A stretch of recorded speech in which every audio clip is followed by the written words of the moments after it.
ചിത്രത്തിൻ്റെ തുടക്കത്തിൽ വിജനമായ ഒരു സ്ഥലത്ത് ഒരു ഹൊറർ വീഡിയോ ഷൂട്ട് ചെയ്യാനായി എത്തിയ 6 സുഹൃത്തുക്കളുടെ സംഘത്തെയാണ് കാണിക്കുന്നത്.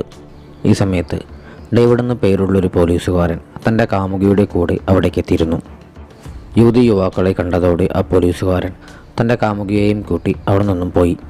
തങ്ങളുടെ ഷൂട്ടിംഗ് ജോലികൾ പൂർത്തിയാക്കിയ ശേഷം ആ സംഘത്തിലെ ഒരു കമിതാക്കളൊഴികെ മറ്റെല്ലാവരും അവിടെ നിന്നും മടങ്ങി. തനിച്ച് കിട്ടിയ ആ സമയം ആഘോഷമാക്കാനായി ആ കമിതാക്കൾ ആ പ്രദേശം ചുറ്റി നടന്ന് കാണാൻ തീരുമാനിച്ചു. അങ്ങനെ നടന്നു കാണുന്നതിനിടയിൽ യുവാവ് ഓടിച്ചെന്ന് അടുത്തുള്ളൊരു പഴയ കെട്ടിടത്തിലേക്ക് കയറി. അവിടെ നിറയെ പന്നികളെ വളർത്തുന്നുണ്ടായിരുന്നു. ഒരു വടിയെടുത്ത് അവൻ ആ പന്നികളെ ഉപദ്രവിക്കാനും ശല്യം ചെയ്യാനും തുടങ്ങി. പന്നികൾ വേദന കൊണ്ട് നിലവിളിക്കാൻ തുടങ്ങിയതും പെട്ടെന്ന് അവിടേക്ക് പന്നികളെ പോലെ ശബ്ദമുണ്ടാക്കിക്കൊണ്ട് നിഗൂഢമാർന്ന ഒരു വ്യക്തി ചാടി വീഴുകയാണ്. ആ കമിതാക്കൾ തിരിഞ്ഞു നോക്കുന്നതിലും മുൻപേ അയാൾ കയ്യിലുണ്ടായിരുന്ന ഭീമാകരമായ കട്ടർ ഉപയോഗിച്ച് ആ യുവാവിൻ്റെ തല ഛേദിച്ചു മാറ്റി. കൺമുന്നിലെ ഈ ക്രൂരമായ കൃത്യം കണ്ട് ഭയന്നുപോയ പെൺകുട്ടി നിലവിളിച്ചുകൊണ്ട് കെട്ടിടത്തിനുള്ളിലേക്ക് ഓടി. എന്നാൽ കയ്യിലുണ്ടായിരുന്ന കത്തി ചുഴറ്റിക്കൊണ്ട് ആ കൊലയാളി അവൾക്ക് പിന്നാലെ ചെന്നു. രക്ഷപ്പെടാൻ ഒരു വഴിയുമില്ലാതെ ഇരുന്നിരുന്ന ആ യുവതിയുടെ കഴുത്തറുത്ത് അവൻ അവളെയും നിഷ്കരണം കൊലപ്പെടുത്തി. ഈ ക്രൂരനായ കൊലയാളി ലെസ്റ്റർ എന്ന വൃദ്ധൻ്റെ മകനായ ബഡ്ഡിയായിരുന്നു.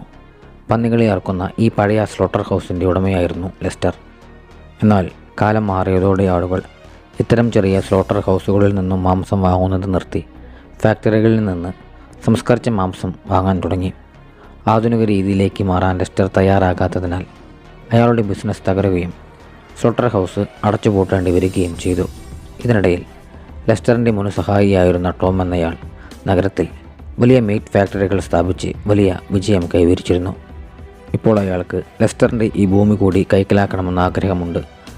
ലെസ്റ്ററിൻ്റെ മകനായ ബഡ്ഡി ജനിച്ച കാലം മുതൽ പന്നികൾക്കൊപ്പമാണ് വളർന്നത്. അതുകൊണ്ട് തന്നെ അവൻ്റെ സ്വഭാവം ഒരു മനുഷ്യൻ്റേതല്ല, മറിച്ച് പന്നികളുടേതിന് സമാനമായിരുന്നു. പന്നികളെ പോലെ ശബ്ദമുണ്ടാക്കുകയും പെരുമാറുകയും ചെയ്തിരുന്നവൻ തൻ്റെ പന്നികളെ ശല്യം ചെയ്തതിനാലാണ് ആ 2 പേരെയും കൊന്നിരുന്നത്. താൻ ചെയ്യുന്നത് തെറ്റാണെന്ന തിരിച്ചറിവ് പോലും അവനില്ലായിരുന്നു. അടുത്ത ദിവസം രാവിലെ ടോമും ലെസ്റ്ററിൻ്റെ പഴയൊരു സുഹൃത്തും ഷെരീഫും ചേർന്ന് ലെസ്റ്ററിനെ കാണാനായി വന്നു.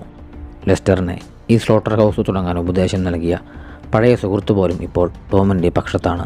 വെറും $55,000 ഭൂമി വിൽക്കണമെന്നും പകരം അവിടെ തന്നെ ജോലി നൽകാമെന്നും ടോം വാഗ്ദാനം ചെയ്തു. എന്നാൽ ലെസ്റ്റർ അത് നിരസിച്ചു. ഇതിനിടയിൽ ഷെരീഫ് ലെസ്റ്ററിനെ ഭീഷണിപ്പെടുത്തുകയാണ്. ടാക്സ് അടയ്ക്കാത്തതിനാൽ അടുത്ത മാസം ലേലം നടക്കുമെന്നും അതുകൊണ്ട് ഇപ്പോൾ തന്നെ വിൽക്കുന്നതാണ് നല്ലതെന്നും അയാൾ പറഞ്ഞു. എന്നാൽ ലെസ്റ്റർ അതൊന്നും വകവയ്ക്കാതെ അകത്തേക്ക് പോയി. ഷെരീഫും സംഘവും പോയതിനു ശേഷം ലെസ്റ്റർ സ്ലോട്ടർ ഹൗസിനുള്ളിലേക്ക് കടക്കാൻ ശ്രമിച്ചപ്പോൾ ബഡ്ഡി അവനെ തടഞ്ഞു. ഇതാദ്യമായാണ് അവൻ പിതാവിനെ തടയുന്നത്. അകത്ത് കയറിയ ലെസ്റ്റർ കണ്ടത് ഞെട്ടിപ്പിക്കുന്ന കാഴ്ചയായിരുന്നു. ബഡ്ഡി ആ 2 പേരെയും കൊന്ന് കെട്ടിത്തൂക്കിയിട്ടിരിക്കുന്നു. ദേഷ്യം വന്ന ലെസ്റ്റർ മകനെ ശകാരിച്ചപ്പോൾ കോപാകുലനായ ബഡ്ഡി അച്ഛനെ പോലും കൊല്ലാൻ ആയുധമെടുത്തു. എന്നാൽ പെട്ടെന്ന് ലെസ്റ്ററിൻ്റെ മനസ്സും മാറി. ബോഡി മുറിച്ച രീതി കണ്ട് അയാൾ മകനെ അഭിനന്ദിച്ചു. ഈ ഒരു സമയത്ത് ലെസ്റ്റർ തൻ്റെ മനസ്സിൽ ക്രൂരമായ ഒരു പദ്ധതി ആസൂത്രണം ചെയ്തിരുന്നു. തൻ്റെ ശത്രുക്കളായ ടോമിനെയും ഷെരീഫിനെയും ഇതേപോലെ കൊന്നുതള്ളാൻ അവൻ തീരുമാനിക്കുകയാണ്. അയാളുടൻ ടോമിനെ വിളിച്ച് ഭൂമി വിൽക്കാൻ തയ്യാറാണെന്നും ഉടൻ സ്ലോട്ടർ ഹൗസിലേക്ക് വരണമെന്നും പറഞ്ഞു. ഇതേ സമയം കാണാതായ കമിതാക്കളെ അന്വേഷിച്ച് ഡേവിഡ് എന്ന ഉദ്യോഗസ്ഥൻ സ്ലോട്ടർ ഹൗസിലേക്ക് എത്തിയിരുന്നു. എന്നാൽ അവിടെ ആ ഒരു 4 അംഗ സംഘം ഉണ്ടായിരുന്നെങ്കിലും അവർ സിനിമ ഷൂട്ടിങ്ങിൻ്റെ തിരക്കിലായിരുന്നു. മൃതദേഹങ്ങൾ ലെസ്റ്റർ ഒളിപ്പിച്ചു വെച്ചതിനാൽ അവർക്കൊന്നും മനസ്സിലായില്ല. അവർ അവിടെ നിന്നും പോയതിനു ശേഷം ഇൻവെസ്റ്റിഗേഷനായി അകത്തേക്ക് കയറിയ ഡേവിഡ് മേൽക്കൂരയിൽ നിന്നും രക്തം തുള്ളികളായി വീഴുന്ന കാഴ്ച കണ്ടു. നോക്കിയപ്പോൾ അവിടെ ഒരു പൂച്ചയെ കൊന്നു കെട്ടിത്തൂക്കിയിട്ടിരിക്കുന്നു. തൻ്റെ പന്നികളെ ശല്യം ചെയ്തതിനാലാണ് ബഡ്ഡി ആ പൂച്ചയെ കൊന്നിരുന്നത്. പെട്ടെന്ന് ഇരുട്ടിൽ നിന്നും ആയുധവുമായി വന്ന ബഡ്ഡി ഡേവിഡിൻ്റെ കൈ വെട്ടിമാറ്റുകയും അയാളെ ക്രൂരമായി കൊലപ്പെടുത്തുകയും ചെയ്തു. ലെസ്റ്റർ തൻ്റെ മകനെ വീണ്ടും അഭിനന്ദിച്ചു. പിന്നീട് ലെസ്റ്ററിൻ്റെ പഴയ സുഹൃത്ത് അങ്ങോട്ടേക്ക് വരികയാണ്. ക്രൂരമായി കൊല ചെയ്യപ്പെട്ട ബോഡികൾ കണ്ട് ഭയന്നോടാൻ ശ്രമിച്ച അയാളെ ബഡ്ഡി പിടികൂടുകയും മുഖം തകർത്ത് ക്രൂരമായി കൊലപ്പെടുത്തുകയും ചെയ്തു. ശേഷം ബഡ്ഡി ഡേവിഡിൻ്റെ യൂണിഫോം ധരിച്ച് അയാളുടെ കാറുമായി പുറത്തേക്ക് പോവുകയാണ്. ഈ സമയത്ത് പോലീസിൻ്റെ വോക്കി ടോക്കിയിലൂടെ പന്നികളെ പോലെ ശബ്ദമുണ്ടാക്കി അയാൾ സംസാരിക്കുന്നുണ്ടായിരുന്നു. വഴിയിൽ വെച്ച് ഡേവിഡിൻ്റെ കാർ കണ്ട അവൻ്റെ കാമുകി അത് ഡേവിഡാണെന്ന് കരുതി കാറ് തടഞ്ഞു. എന്നാൽ ഉള്ളിലുണ്ടായിരുന്ന ബഡ്ഡിയെ കണ്ടതോടെ അവൾ ഭയന്നോടി. ബഡ്ഡി രക്ഷപ്പെടാനായി ശ്രമിച്ച അവളുടെ കാർ തകർക്കുകയും പിന്നാലെ ചെന്ന് അവളെ കഴുത്തറുത്ത് കൊലപ്പെടുത്തുകയും ചെയ്തു.